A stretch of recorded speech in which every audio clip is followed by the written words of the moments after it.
Our hymn of the day is the Summons, or Will You Come and Follow Me, from the Iona community. Iona, a small island off the Argyll west coast of Scotland, has been a holy site for 1,500 years. It is thought to be the first Christian site in Scotland.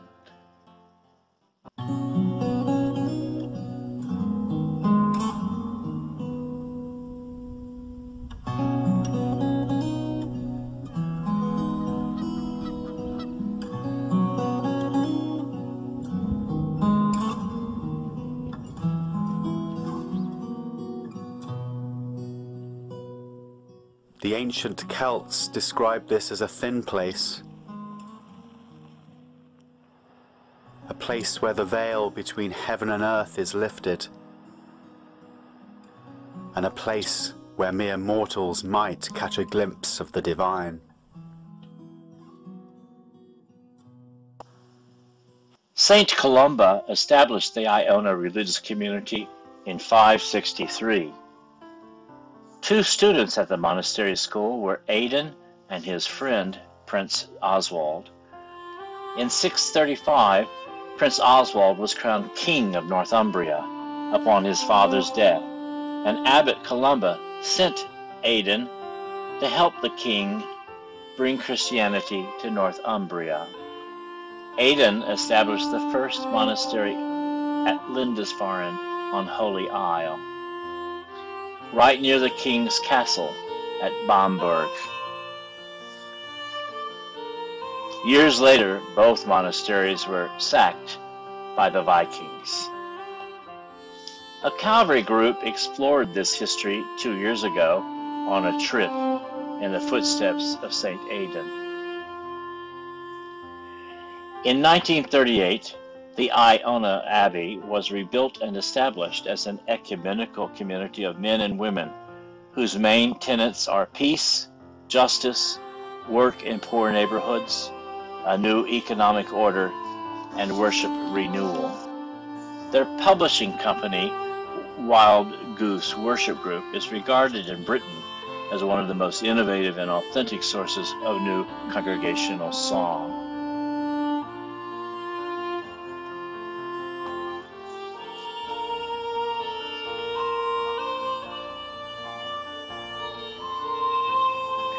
John Bell, our composer, was born in 1949 in Kilmarnock, Scotland. Kilmarnock is about 30 miles southwest of Glasgow and is most famous as the home of the Johnnie Walker Whiskey Distillery. Bell used the Scottish folk song Kelvin Grove as the melody for the Summons. Through the Iona community, Bell has published collections of original hymns and songs aimed at worship renewal along a wide range of liturgical materials. We know him also at Calvary for Take, O Take Me As I Am, Goodness is Stronger Than Evil, and He Came Down That We May Have Love.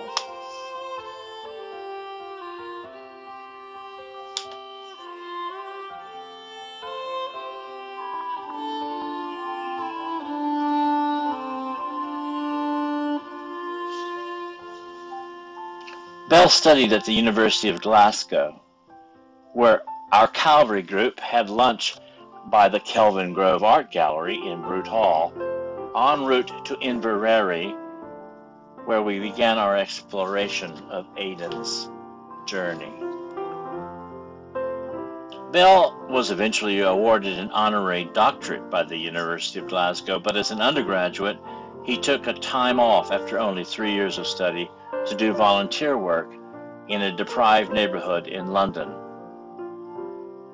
He then set off to Amsterdam, where he served 2 years as an associate pastor at the English Reformed Church before returning to the university. Bell states, quote, "After I graduated, I began working for 5 years as a youth pastor for the Church of Scotland, serving a large region that included about 500 churches. I then went back and into Iona to focus on renewal of the church's worship, because young people were either disenchanted with the church or would never go near it. I discovered that seldom did our hymns represent the plight of the poor. There was nothing that dealt with unemployment, with living in a multicultural society, with feeling disenfranchised, nothing about child abuse, nothing that reflected concern for the developing world, that helped see ourselves as brothers and sisters to those who are suffering from poverty or persecution. I knew some new hymns were needed, but I didn't favor the current popularity of using choruses or popular choruses. That, to my mind, represents only a fraction of God and a fraction of human experience. He rejects the description of his music as global. Quote, "If I were to think of myself as some kind of global writer, then I would lose the spiritual plot of my life. My heritage draws on the experience of the Celtic Church, and our faith has been formed by living and working among impoverished communities." At Iona, Bell employs a process he calls corporate hymn writing, by which the community at Iona revises, questions, and then finally presents compositions to a congregation for feedback. Bell was the convener of the committee which drafted Scotland's 2005 church hymnary. Two of his books have been instrumental in guiding new hymnody: The Singing Thing and The Singing Thing 2. In 2017, the story of Lizzie Lowe, who committed suicide because she was afraid to tell her parents about her sexuality, led Bell to share that he was a celibate gay man. Before the hymn sing, let's hear Dr. Bell talk about worship. The worship that I believe it touches people